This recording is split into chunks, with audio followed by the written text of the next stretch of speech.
Gracias, muchas gracias por estar con nosotros. Esta es la revolución del debate. En La Llaga, yo soy Tony Aguirre y me da muchísimo gusto saludarles. Ustedes lo saben y además muy bien.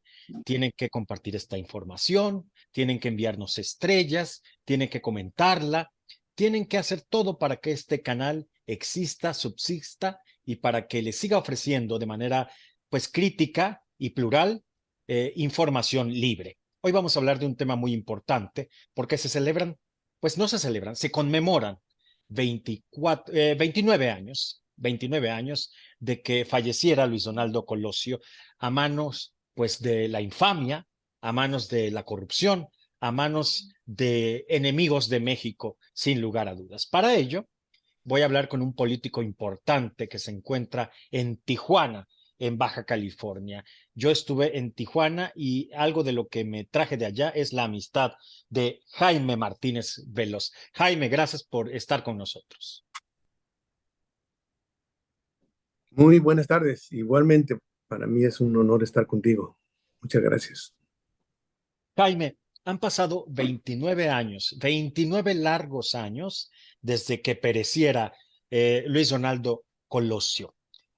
¿Cómo es posible que no sepamos quién fue el autor intelectual luego de 29 años, Jaime? ¿Por qué? ¿Por qué no se sabe quién mandó, quién ordenó a Mario Aburto quitarle la vida a Luis Donaldo Colosio? Desconozco muchas cuestiones que tienen que ver con la investigación y con quienes han llevado y han tenido la responsabilidad de llevarlas a cabo. Nosotros hemos aportado todo lo que nos han preguntado, pero naturalmente en estos años, poco a poco hemos ido encontrando, cuando menos algunos cabos sueltos, que me parece que son importantes, que deberían de investigarse, ¿no? Deberían de puntualizarse, sobre todo para tener más claro qué fue lo que pasó. Y por otro lado, también reflexionar acerca de eh, el legado de Colosio y de lo que él nos planteó, y habría que hacer una valoración qué hemos hecho y qué no hemos hecho con respecto a lo que él planteaba en relación con el partido, con la sociedad, sobre todo aquel planteamiento de que el poder ciudadano eh, fuera a los pinos, ¿no? Era uno de sus planteamientos básicos, el poder Oye, ciudadano a Jaime, la presidencia de la República. Jaime, tú formabas parte importante allá en Tijuana de la Secretaría de Desarrollo Social, si mal no recuerdo. Cuéntanos, ¿cómo viviste esos días antes, durante y después del fallecimiento de Luis Donaldo Colosio? Fue muy, eh, ¿cómo te voy a decir? Estremecedor todo lo que pasó. Naturalmente, la, el solo hecho del asesinato, primero de saber que estaba herido y después de saber que había muerto, pues naturalmente colapsó a la ciudad, colapsó a todos los que estábamos cercanos a Colosio.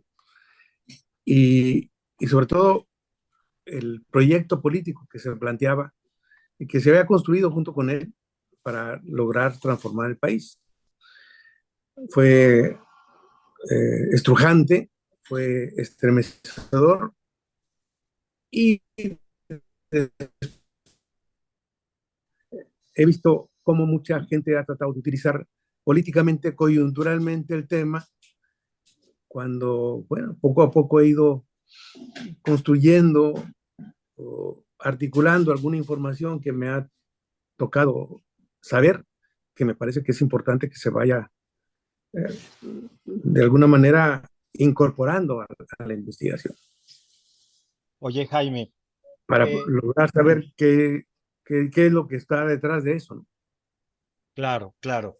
Oye, Jaime, esto que mencionas, que mucha gente ha llevado agua a su molino, eh, ¿qué piensas o qué te lleva a pensar el hecho de que la coincidencia, las coincidencias de la vida, llevaron a juntarse a Luis Donaldo Colosio con Andrés Manuel López Obrador, un par de días o no sé si la noche antes o muy poco antes de que perdiera la vida, antes de ese fatídico 23 de marzo de 1994. Pues, qué bueno que se reunieron, ¿no? Pero indudablemente lo que está haciendo Andrés Manuel, pues es todo lo contrario a lo que planteaba Colosio. Creo que la perspectiva que tenía Colosio del quehacer político va mucho más allá de la visión eh, egocéntrica, autoritaria que tiene Andrés Manuel. El planteamiento de Colosio era un planteamiento horizontal, un planteamiento de carácter incluyente, colegiado, eh, hacía un balance muy claro y un diagnóstico de lo que estábamos viviendo en ese momento y que por desgracia se han venido agravando con el tiempo, ¿no? A mí me pidió Colosio eh, en enero o febrero más o menos eh, unos apuntes de lo que estaba pasando en Chiapas, que me reuniera con algunos amigos comunes y elaboré 2 tarjetas que algún día te las haré llegar de más o menos de lo que veíamos, de lo que estaba sucediendo en Chiapas. Bueno, de alguna manera, posteriormente a eso, pues me tocó trabajar en ese sentido y logramos el 16 de febrero de 1996 firmar el primer acuerdo de paz entre el EZLN y el gobierno federal, inspirado, claro, por lo que Colosio nos había planteado en vida, ¿no? Eh, el 16 de febrero del 96 me correspondió como presidente de la Comisión de Concordia y Pacificación firmar los acuerdos de paz entre el gobierno federal y el Ejército Zapatista de Liberación Nacional. Lo hice pensando en Colosio. Oye, mi querido Jaime, ¿por qué no estuviste tú en el meeting? ¿Qué sucedió? Yo recuerdo que platicando, y ya hemos conversado al respecto, para un reportaje que hicimos para Badabun y fuera del aire, hemos conversado mucho al respecto. Por favor, cuéntanos, ¿por qué no estuviste tú en el meeting de lo que sucedió ese fatídico día hace 29 años? Una semana antes del meeting fue a visitar a mi jefe, a Carlos Rojas Gutiérrez, el gobernador del estado, junto con 3 presidentes municipales del PAN, a pedir mi salida de Baja California, de la Secretaría de Desarrollo Social. Habían firmado incluso un desplegado días antes, lo habían publicado aquí en el Z. Entonces me acusaban de que yo estaba vinculando solidaridad con el PRI y por lo tanto pues fueron a pedir mi salida, de exigir mi salida de la Secretaría de Desarrollo Social. O sea, había una ofensiva política, me parece injusta, pero había una ofensiva política de parte del gobierno del Estado y de los 3 presidentes municipales que eran del PAN en ese tiempo, exigiendo mi salida de la Subsecretaría de Desarrollo Social. Y es un problema que veníamos arrastrando desde antes. Sin embargo, por ejemplo, yo trabajé muy bien con el primer presidente municipal del PAN aquí, con don Carlos Montejo Favela. Tuvimos una interacción muy positiva y realizamos muchísimas obras sociales en beneficio de las comunidades. Pero concretamente, una semana antes del evento, fueron a exigir Ernesto Rufo y los 3 presidentes municipales de PAN en ese tiempo, de Tijuana, de Tecate y Ensenada, a exigir mi salida. Entonces, Carlos Rojas me pidió que guardara prudente distancia de las actividades partidarias para evitar generar un conflicto mayor. Oye, Jaime, tú nos puedes hablar de primera mano de Luis Donaldo. ¿Cómo era? Las veces que lo trataste, ¿cómo era? ¿Era esa persona que dicen que es o lo fuimos magnificando, lo fuimos convirtiendo en un héroe con el paso del tiempo? No, mira, yo lo conocí en el vestíbulo del periódico Vanguardia en Saltillo. Yo escribía en ese periódico y él llegó a visitar a, al director en ese momento que no se encontraba. Se tardó un rato y ahí Colosio y yo estuvimos platicando, yo cuestionándolo un poco por ser del PRI, por su alejamiento del PRI como tal, de los movimientos sociales, de la izquierda, y él me dijo que estaba formando, estaba impulsando una corriente de izquierda al interior del PRI, que se llamaba Movimiento para el Cambio Democrático, que lo dirigía en ese momento Julio Hernández López, que actualmente escribe en La Jornada. Él lo puso en contacto conmigo, establecimos un acercamiento, y él me afirmó, mi afiliación al PRI en ese tiempo estuvo firmada por Colosio. Luego te puedo decir que, bueno, tuvimos muchos acercamientos en los programas sociales. En Coahuila yo impulsaba 2 programas, uno que se llamaba Trabajemos Juntos y otro Vivamos Mejor, con el gobernador del estado, Eliseo Mendoza Berrueto. De alguna manera fueron uno, no solamente el único, uno de los fundamentos para impulsar el Programa Nacional de Solidaridad.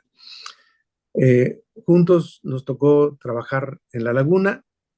Posteriormente me pidieron que me viniera para acá, para Tijuana, en un acuerdo entre el doctor Ernesto Zedillo, Carlos Rojas Gutiérrez, y consultaron al propio Colosio. Me tocó ir por Colosio, recuerdo, en el año de 1983, fue la última vez que vino antes de que lo asesinaran. Me habló del aeropuerto porque venía para acá, iba para Ensenada, pero al parecer el aeropuerto de Ensenada estaba cerrado, y me pidió que si podía ir por él al aeropuerto de Tijuana para llevarlo a Ensenada. Incluso me acuerdo que me preguntó que qué vehículos tenía yo en la subsecretaría, en la subdelegación de la Sede Sol. Y yo le dije que teníamos 4 Volkswagen y un Suru. Y me dijo, no, réntate algo más grande, más estable, para que me lleves a Ensenada. Fui por él, no le digas a nadie, me dijo. Fui por él, nos fuimos a cenar aquí al restaurante Dragón de la Plaza Río, a comer comida china. Lo llevé, nos quedamos en el Hotel Las Rosas, en Ensenada, y toda la plática, todo el camino fue de una plática muy puntual y muy objetiva. O sea, no divagaban. Yo no digo que era un militar como tal, pero sí se parecía mucho en términos de la plática, muy puntual en sus expresiones, en sus consejos, y me parece, bueno, no la tenía fácil aquí Colosio, porque mucha de la clase política priista tradicional incluso lo había acusado de que había traicionado al PRI porque había reconocido el triunfo del PAN en el año de 1988, 89, perdón, y, y bueno, en ese contexto, pues era muy gelatinosa esa relación con el priismo local baja californiano. Entonces, creo que de alguna manera, pues él tenía la confianza conmigo de platicar ampliamente de qué es lo que estaba sucediendo en el estado. Entonces, me acuerdo muy bien de ese viaje, fue muy objetivo. Nos quedamos allá a dormir en Hotel Las Rosas. Al siguiente día lo llevé a un evento de ecología ahí en Ensenada. Lo estuve esperando, ya lo llevé al aeropuerto de allá de Ensenada, ya salió de Ensenada rumbo a México. No, pero sí era un hombre puntual. A ver, Jaime, entonces sí era un hombre inteligente, era un hombre noble, era un hombre humilde, como siempre se ha dicho. Era, era duro, pero no grosero, ni mucho menos. Era muy puntual y cumplía, tanto cumplía lo que te decía, como quería que cumplieras lo que él te indicaba, ¿no? Entonces, tuvimos broncas fuertes, por ejemplo, aquí en el año 1993, llovió bastante. Precisamente el presidente municipal que fue a pedir mi salida, uno de los que fue a pedir mi salida, no quería construir el Consejo Municipal de Solidaridad, no quería la incorporación de la gente en la toma de decisiones. Estaban por tomar la gente del Palacio Municipal, recordaré, como en junio de 1993. Él me habló para decirme que bajo ninguna circunstancia permitiera que fueran a tomar la presidencia municipal. La gente estaba muy enojada, la ciudad estaba hecha un desastre, y yo le dije, bueno, pues dame chance de ver cómo logro construir una alternativa. Me dijo, en 10 minutos voy a llamar. A los 5 minutos me llamó y me dijo, bueno, ¿qué has pensado? Dije, bueno, la única manera es que nosotros en forma directa entremos a resolver, sobre todo las rampas de acceso. La ciudad estaba deshecha. Dijo, pues le entramos, pero bajo ninguna circunstancia permitas que tomen la presidencia municipal. No fue fácil, había como 5,000 personas ahí, pero logramos y la gente entendió que una acción de esa naturaleza no nos vendría bien a nadie. Y bueno, te platico, te dibujo un momento de cómo concretaba las cosas, ¿no?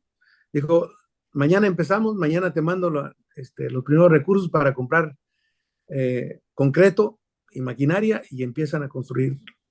Después de la lluvia, una lluvia desastrosa de 1993, que aquí todo el mundo se acuerda de lo que pasó en ese año. Es Así era decir, Colosio.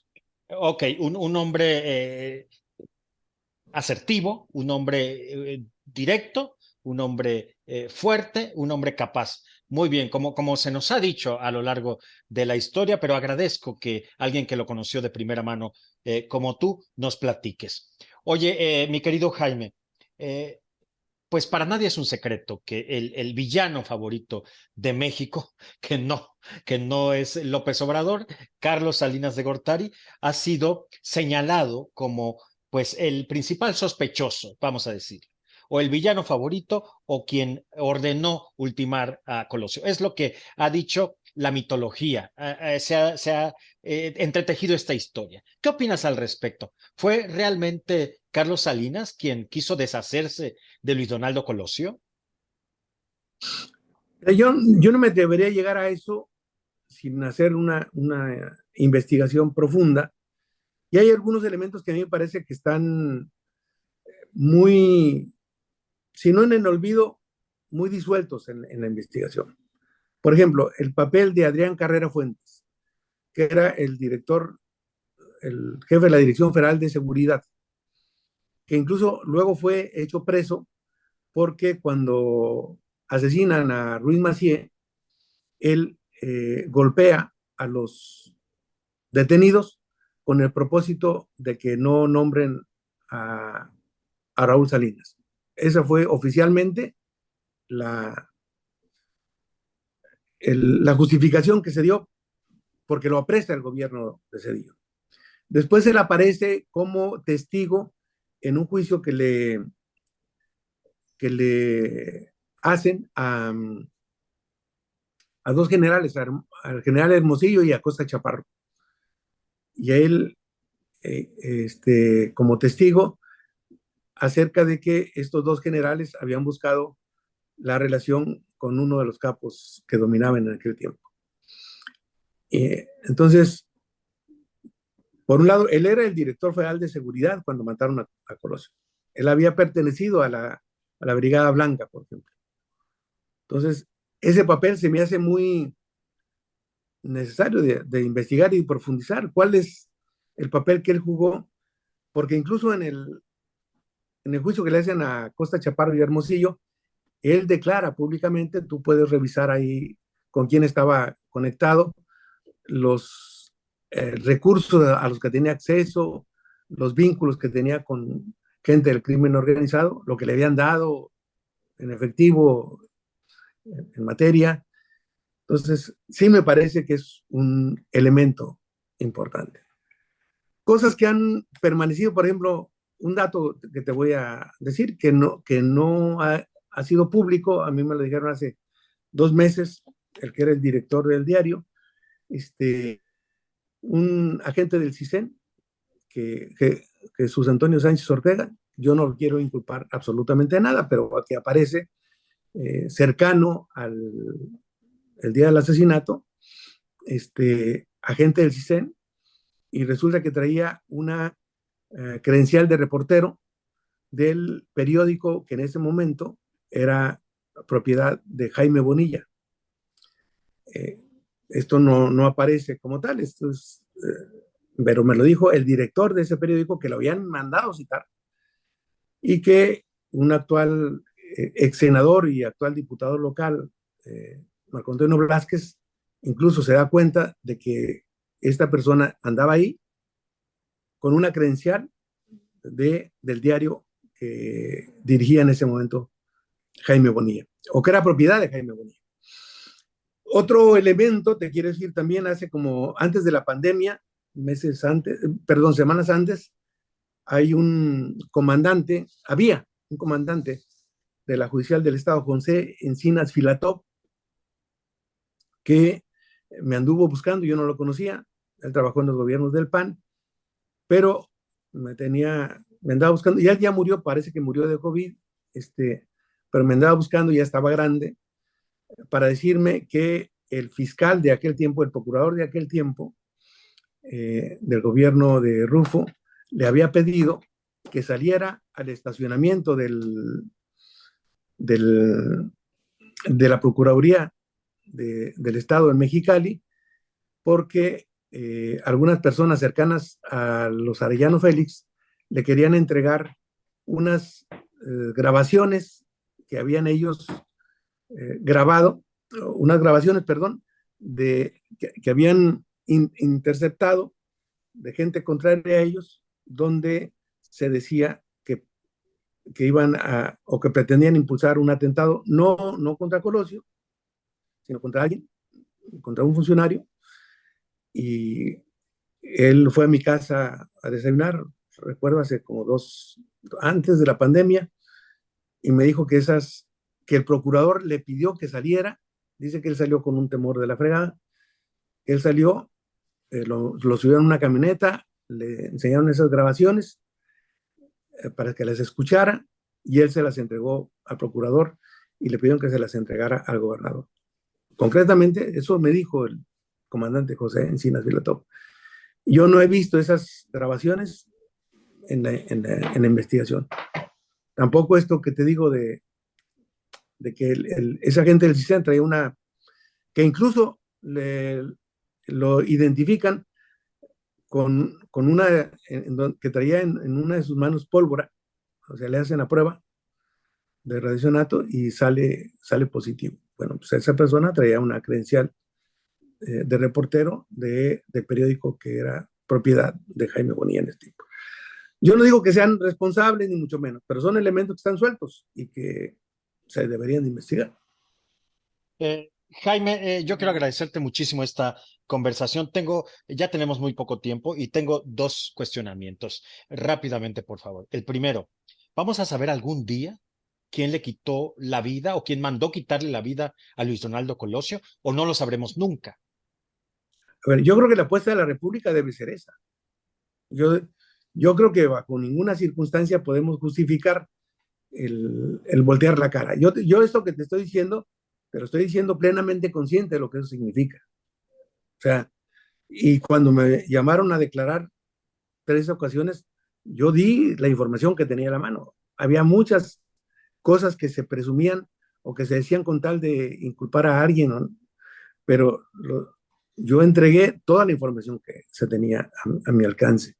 Y yo creo que sí debemos de trabajar en dos cosas. Uno, esclarecer el asesinato de Colosio, ver quiénes estuvieron detrás de eso. O sea, hasta hoy la versión de que del asesino solitario no ha convencido a nadie, por un lado, y por otro lado, construir, articular una estrategia que nos permita reivindicar el papel del país al que aspiraba Colosio, ¿no? El poder ciudadano a la presidencia de la República. Hoy, ¿dónde vemos ese poder ciudadano? Totalmente diluido, dilapidado. Vemos un poder concentrado cada vez más en una sola persona. Entonces, yo creo que esas dos cuestiones son fundamentales. Esclarecer de raíz el asesinato de Colosio, y para eso, si se tiene que reabrir, que se reabra en términos objetivos, en términos reales. O sea, no tratando de utilizar este tema políticamente para descalificar a tus adversarios. Yo te estoy diciendo cosas objetivas. Estas dos cuestiones, una está en la investigación y otra no lo he visto, pero a mí me lo dijo personalmente un comandante de la judicial del gobierno de Ernesto Rufo. Jaime Martínez Veloz, muchas gracias por esta conversación. Mi último cuestionamiento es el siguiente. Encabeza la lista de candidatos a la presidencia, Luis Donaldo Colosio Jr., el hijo de Colosio. Futurizando, ¿tú qué sabes de estos temas? ¿Podría ser el próximo presidente de México el hijo de Colosio? Mira, yo lo que creo que este país no requiere el cambio de un caudillo por otro caudillo, el cambio de un amo por otro amo.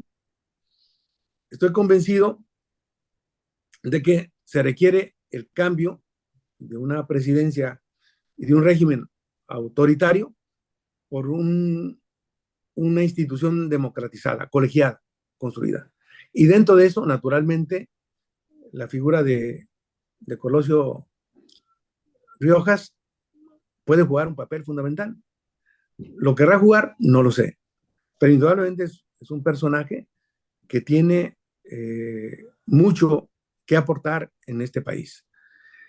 No sé, personalmente, no, de esto conozco mucha gente que estaba cercana a él. Fui muy cercano a Agustín Basabe, por ejemplo, a Mario Luis Fuentes, a Hopkins. No sé qué esté pensando él. Sin embargo, creo que la aportación que él puede hacer a la reconstrucción de este país es muy importante, siempre y cuando entendamos que se requiere un cuerpo colegiado, institucional, democrático, incluyente, que nos permita garantizar la estabilidad, la seguridad y la gobernabilidad en este país. Pues muchísimas gracias. Gracias, Jaime Martínez Veloz, un hombre que de primera mano conoció a Colosio y sabe las cosas que se entretejieron en aquel tiempo y se siguen entretejiendo en la vida pública y política de aquellos rumbos como es Tijuana. Recordemos que en Tijuana, en Lomas Taurinas, fue donde perdió la vida Luis Donaldo Colosio. Reitero, repito, a manos de la infamia, a manos de la corrupción, a manos de la maldad y de los enemigos de él y de México. Jaime, muchas gracias. Gracias de verdad. Ha sido un placer volver a conversar contigo. Al contrario, Tony, muchísimas gracias por la entrevista. Te lo agradezco mucho. Muy bien, pues ya ahí está, ahí estuvo alguien que sabe de estos temas, sabe de lo que está hablando Jaime Martínez Veloz. Muchas gracias a él y gracias a ustedes. Gracias por enviar estrellas, gracias por compartir esta información, gracias por darle like y por seguirse suscribiendo. Pues así, de esta manera, hemos recordado de alguna u otra forma a Luis Donaldo Colosio Murrieta, el malogrado candidato presidencial del PRI, ultimado en Lomas Taurinas hace exactamente 29 años. Yo soy Tony Aguirre. Esta fue la revolución del debate en La Llaga. Hasta la próxima. Gracias.